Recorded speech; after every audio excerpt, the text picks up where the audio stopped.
에베소서 3장 14절에서 21절까지 큰 소리로 합독합니다. 시작.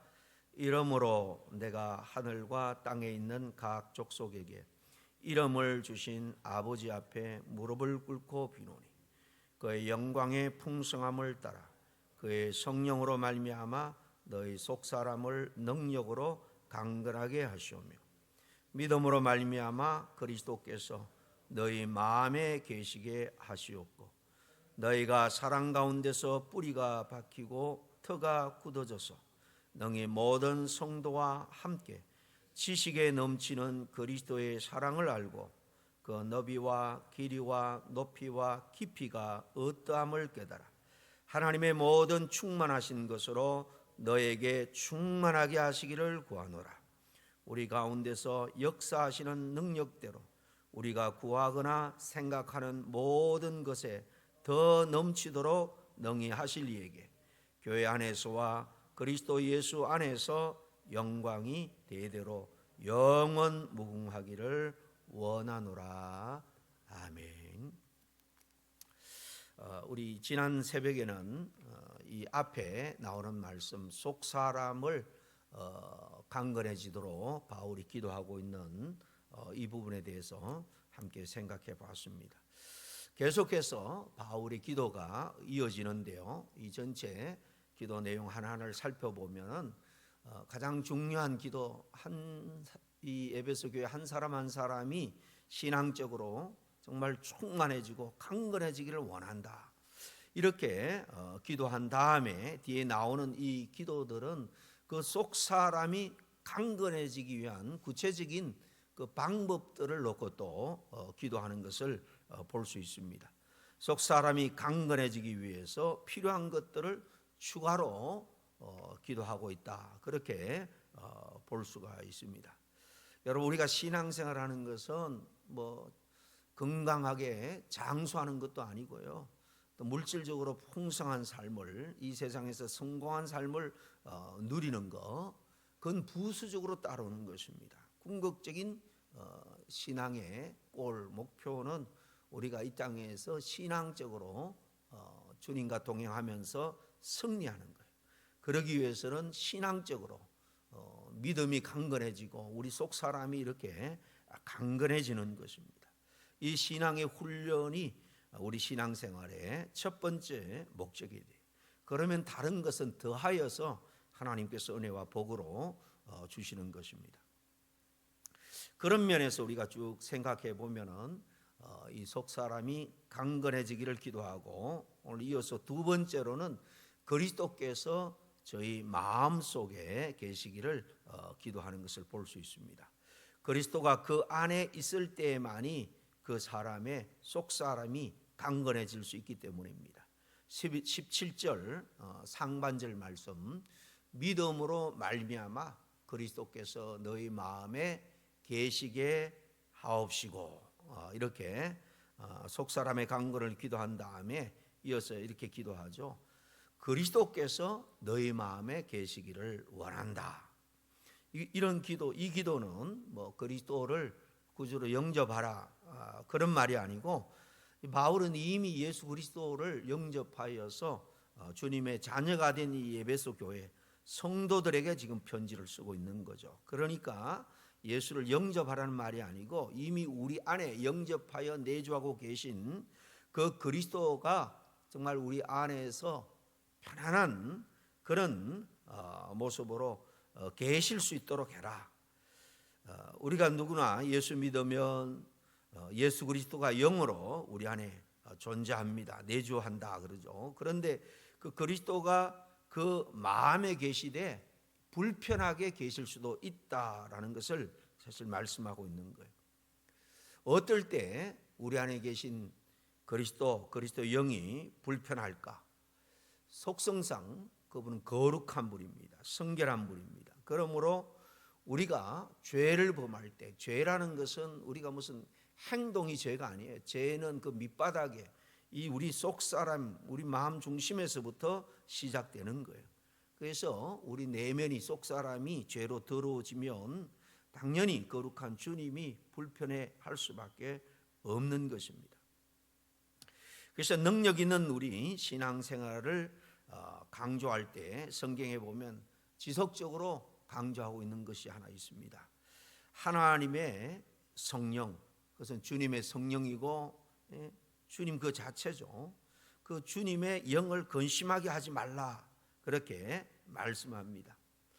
성령도 주님의 영도 다 거룩하고 순결한 영이기 때문에, 그러니까 제가 있는 그 사람 안에 거룩한 주님이 편히 계실 수가 없다는 것입니다. 그러므로 그리스도가 우리 안에 계시도록 우리는 늘 우리 자신을 살펴야 됩니다. 신앙생활을 잘하기 위해서는 주님과 동행해야 되는데, 그러기 위해서는 우리 안에 계시고 내가 주님 안에서 풍성한 신앙생활을 위해서는 내 안에 있는 죄와 허물을 늘 자각하고 고백함으로 회개하는 것입니다. 이어서 세 번째라고 말할 수 있는데요, 세 번째 기도는 그리스도를 알기를. 무엇은 그리스도? 그리스도의 사랑입니다. 우리 주님의 사랑을 알기를 바울이 이어서 기도합니다. 이 기도 제목도 마찬가지예요. 우리가 그리스도의 사랑을 알면 알수록 우리의 속사람이 더욱더 강건해지는 거예요. 우리 안에 주님의 사랑으로 가득 차면 마귀도 세상도 환경도 흔들지 못합니다. 그래서 이어져 나오는 18절 그리고 19절 상반절에 보니까 능히 모든 성도들과 함께 지식에 넘치는 그리스도의 사랑을 알고 그 너비와 길이와 높이와 깊이가 어떠함을 깨달아, 이렇게 기도하죠. 그냥 바울은 그리스도의 사랑이 아니라 그 사랑의 깊이가, 넓이가, 그리고 높이가, 그 길이가 또 얼마나 그 무궁한지를 깨달아 알기를 원합니다. 다시 말하면 그냥 머리로만 아는 것이 아니라 확실하게 정말 체험하기를 원하고 그 사랑 속에 거하기를 바울은 기도하고 있는 것입니다. 이 주님의 사랑의 너비라는 것이 뭘 의미할까요? 이 사랑은 말로 다 형용하거나 가늠할 수 없는 그 주님의 사랑의 폭, 넓이입니다. 그 사랑의 너비는 이 땅에 있는 모든 민족, 모든 열방을 다 품을 수 있는 그런 사랑의 넓이입니다. 유대인들은 주님의 그 사랑의 그 너비를 알지 못했기 때문에 이방인을 배척했고 지금도 배척합니다. 그리스도의 사랑의 너비를 알지 못하는 사람은 절대로 이타적인, 그래서 이웃이나 타민족을 위해서 기도하거나 선교하지 못합니다. 그리스도의 사랑의 그 너비를 깨달으면 내 주변은 물론이고 그 지역을 뛰어넘어서 타민족 열방에까지 우리는 관심을 가지고 기도하고 또 복음을 전하는 데 함께 협력할 수밖에 없습니다. 그리스도의 사랑의 이 너비, 이 넓이를 아는 사람은 다른 사람, 다른 민족을 차별하지 않습니다. 인종과 민족이라는 이름으로 결코 벽을 쌓지 않는다는 거예요.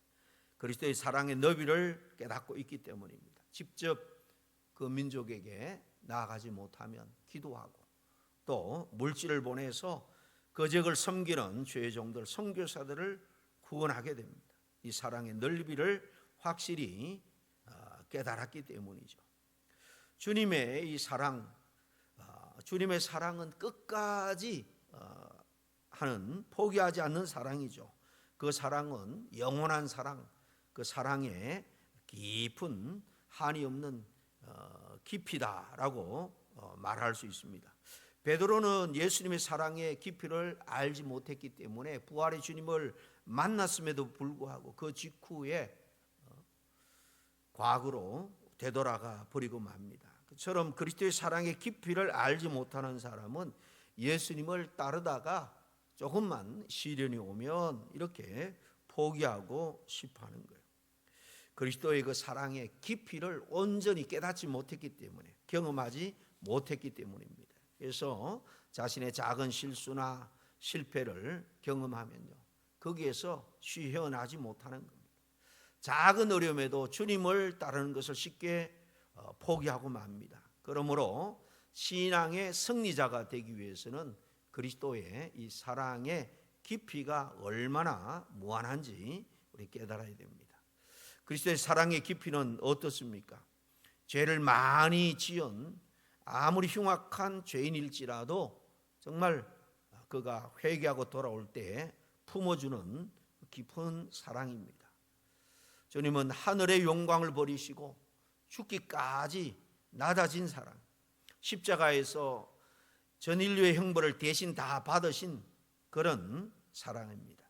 그 큰 사랑의 깊이를 우리에게 보여주셨고 그것을 너희들이 알기를 원한다. 그 사랑을 품고 살기를 기도합니다. 사랑의 높이에 대해서 어떻게 설명할 수 있겠습니까? 주님의 그 사랑의 높이, 그 높이는 우리가 주님과 함께 죽고 함께 부활했다 그랬습니다. 뿐만 아니라 하늘에 주님과 함께 안침바가 되었다 그렇게 표현하죠. 이 사랑의 높이는 장차 죽어 지옥으로 떨어질 수밖에 없는 운명인 우리들을 영원한 영광스러운 하나님의 보좌 앞으로 하나님 나라로 인도하여 그곳에 앉혀주시는 사랑입니다. 그리스도의 이 높은 사랑을 깨달아 알게 해달라. 한평생 우리는 기도해야 됩니다. 그리고 그 사랑의 길이는 또 어떤 의미가 있을까요? 주님이 우리를 사랑하시는 그 사랑은 창세 전부터 시작되었습니다. 그래서 이 사랑은 영원 후까지 계속 지속됩니다. 창세 전부터 영원 후까지 지속되는 사랑, 이것이 주님이 우리에게 갖고 계시는 사랑의 길입니다. 우리를 향한 주님의 이 변함없는 그 영원한 그 사랑의 길이를 우리가 늘 기억하며 살아가야 됩니다. 우리가 그리스도의 사랑을 안다고 하지만은 그것은 사실 일부분에 불과합니다. 그 그리스도의 사랑을 제대로 알지 못하고 사실 신앙생활하는 사람들이 얼마나 많은지 몰라요. 또 조금 사랑을 누리다가도 금방 망각해 버립니다. 찬송가 가사처럼 주님의 그 사랑은 하늘을 두루마리 삼고 바다를 먹물 삼아도 다 기록할 수 없는 그 사랑, 그 사랑을 우리는 신앙생활하면서 계속해서 알아갈 뿐입니다. 그 사랑을 알면 알수록 이 땅에서 승리하며 살아갈 수 있는 거예요. 마지막 네 번째로 기도하고 있는 내용은 하나님의 온갖 충만하심에게까지 충만해지는 것이다 라고 말씀하고 있습니다. 이게 사실 어떻게 기도의 결론이에요. 하나님의 충만하심까지 충만해지는 것, 이것은 위에 이 기도들이 이루어질 때 어떤 의미에서 보면 자연스럽게 주어지는 결과라고 할 수 있습니다. 19절 하반절에 보니까 하나님의 모든 충만하신 것으로 너에게 충만하게 하시기를 구하노라 그랬는데, 이 세 번역에 보면 그래서 하나님의 온갖 충만하심으로 여러분이 충만하여지기를 바랍니다, 이렇게 번역을 해놨습니다.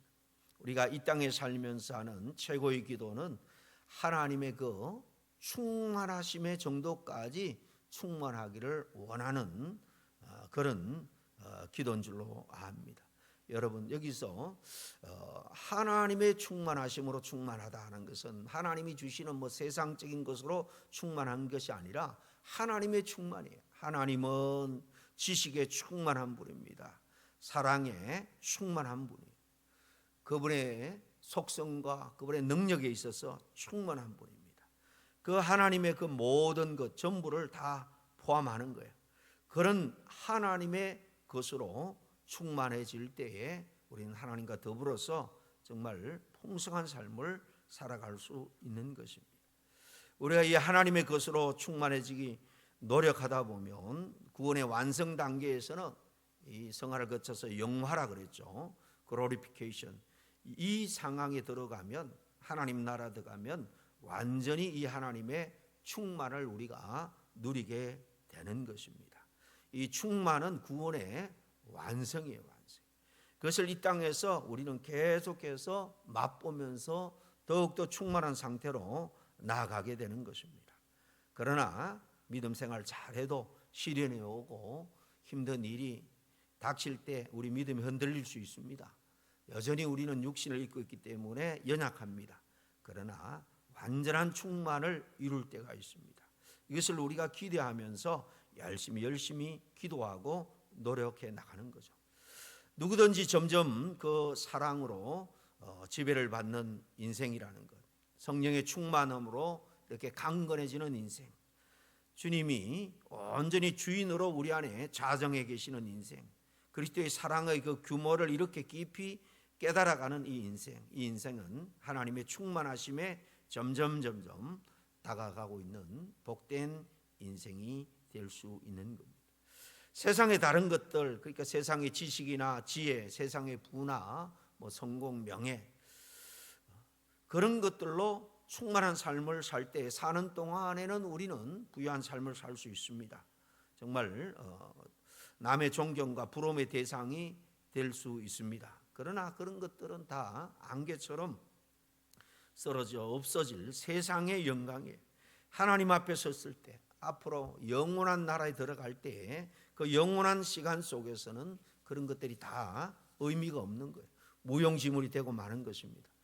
그러므로 요즘에 이 세상 사람들 가운데 유행하고 있는 좀 이 환경, 세상을 좀 달관해 보겠다라는 이런 초월 명상, 다른 어떤 정신 수련도 사실은요, 우리를 어떤 의미에서 보면 속이는 것임에 불과한 것입니다. 잠깐 우리가 그 마음에 위안을 얻습니다.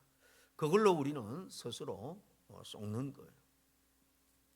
우리의 노력으로는 완전하고도 이 신적인 충만함에 이를 수가 없는 겁니다. 우리는 우리의 창조자, 우리의 섭리자가 되시고 우리의 권원이 되시는, 그래서 우리를 구원하신 그 지혜와 지식, 그 하나님의 그 은혜로 충만해지기를 우리가 늘 힘써야 됩니다.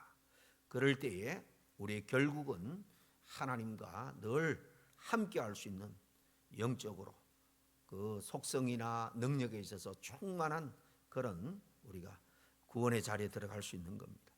마지막 20절 21절에 보니까 우리 가운데서 역사하시는 능력대로 우리가 구하거나 생각하는 모든 것에 더 넘치도록 능히 하실 이에게 교회 안에서와 그리스도 예수 안에서 영광이 대대로 무궁하시기를 원하노라. 아멘. 이렇게 끝납니다. 여기 바울은 이 모든 기도의 응답은 반드시 이루어질 것이다 라는 것을 믿고 있음을 압니다. 넘치도록 능히 하실 이에게 분명히 넘치도록 응답해 주실 것을 믿고 있는 거죠. 그런데 이 하나님이 어떤 응답을 믿느냐, 그 앞에 보니까 우리 가운데서 역사하시는 거였습니다. 하나님은 언제나 우리 가운데 역사하고 있다, 일하고 계신다는 것을 그는 믿었습니다. 또 이어서 우리의 구하는 것, 우리가 구하는 거나 생각하는 모든 것에 더 넘치도록 구하는 것을 능히 응답하시고, 또 하나님은 우리의 생각하는 까지도 다 알고 계신다는 것을 그는 알았습니다. 마지막으로 하나님은 우리의 구하는 것 그 이상으로 넘치도록 채워주신다 라는 확신으로 그는 기도하고 있죠. 따라서 위의 기도 내용들은 결국 우리 믿는 자들에게 반드시 이루어질 수 있다라는 것을 바울은 확신하고 기도하고 있는 것입니다. 우리가 이런 기도를 할 때에 조금씩 우리가 더딜지라도 결국 이것은 우리 가운데 응답된다라는 확신을 가지고 우리가 기도해야 될 줄로 믿습니다. 우리가 기도하고 신앙생활하는 방향이 정말 우리가 올바로 가고 있는지 같이 한번 생각해 보기를 바랍니다. 이런 기도의 응답이 우리 모두에게 더딜지라도 점진적으로 결국은 이루어짐으로 말미암아 우리는 영광의 자리, 충만한 하나님의 그 충만한 그 영광의 자리에 다 들어갈 수 있음을 믿고 오늘도 신앙에 정진할 수 있는 저와 여러분 될 수 있기를 바랍니다. 기도하겠습니다. 하나님 아버지 감사합니다.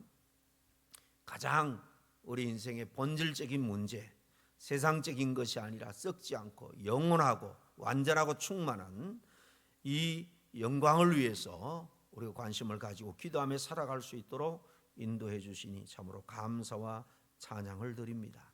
우리의 속 사람이 강건해짐으로 말미암아 세상을 넉넉히 이기며 살아가는 저들 되기를 원합니다. 주님께서 주인으로 우리의 마음 중심에 자정하셔서 우리를 인도하시고 우리를 늘 돕는 은혜로 새롭게 하여 주시옵소서. 감사하고 예수님 이름으로 기도하옵나이다.